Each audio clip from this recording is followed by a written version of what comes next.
ऐसी तस्वीर दिखाने जा रहा हूं जिसे देखकर महाविकास अघाड़ी महाराष्ट्र में बहुत असहज हो गई है। आज आनंद दुबे मुस्कुरा तो वैसे रहे हैं, लेकिन इनकी छाती पर आज खूब सांप लोटे होंगे। शरद पवार नरेंद्र मोदी के साथ एक मंच पर। महेश चव्हाण को शायद पता है कि पवार साहब की स्ट्रैटेजी क्या है। शिवसेना उद्धव गुट में बहुत बेचैनी है, आज कांग्रेस में भी। आनंद दुबे, बताइए जरा, क्या यह तस्वीर देखकर शरद पवार और नरेंद्र मोदी को एक साथ मंच पर आपके सीने में दर्द नहीं हुआ? आनंद दुबे। मानक जी नमस्कार। देखिए, बेशक हमें दुख पहुंचा है, परेशानी हुई है।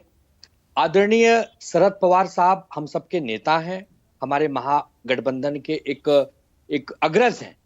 यदि शरद पवार साहब कोई ऐसा कदम उठाते हैं जिससे महाविकास अघाड़ी, महागठबंधन या इंडिया को कहीं न कहीं नुकसान पहुंचता है, तो स्वाभाविक सी बात है कि हम अपनी चिंता जाहिर करेंगे। हम एक परिवार हैं, अपने परिवार के मुखिया को अपनी आपत्ति भी जाहिर करेंगे।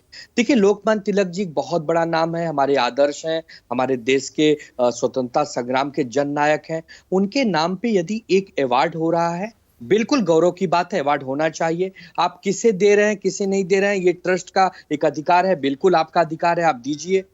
शरद पवार साहब ने कहा कि 2 महीना पहले हमने ही प्रधानमंत्री जी को न्योता दिया कि मैं मुख्य अतिथि हूं और आपको अवार्ड दिया जा रहा है, आपको आना चाहिए।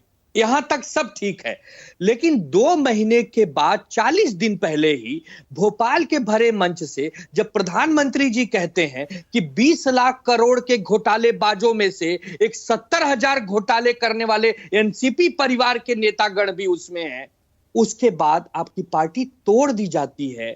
आपके भतीजे को वो उप मुख्यमंत्री अपने दल में बनवा लेते हैं। तब आपको यह निर्णय पर विचार करना चाहिए था, आपको सोचना चाहिए था कि वो वक्त और था, ये वक्त और है। आज कदम से कदम मिलाकर आपके साथ हम नहीं चल सकते।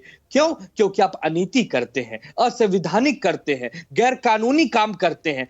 तो ये समय नहीं था। अब ये आपत्ति हमारे साहब ने जताई, संजय राउत जी ने जताई, हम भी जता रहे हैं। मैं समझता हूं लोकतंत्र में हमारा अधिकार है। हमारे भाई यहाँ महेश चव्हाण जी बैठे, वो भी मेरी बात से सहमत होंगे। क्यों? हम एक परिवार है, एक कुटुंब है। आनंद दुबे, ईमानदारी से बताइएगा, आपका जो कॉन्फिडेंस था वो हिल गया है क्या शरद पवार को लेकर? हो सकता है वो एनडीए की तरफ चले जाएं। अभी तक तो आप बहुत कॉन्फिडेंट थे।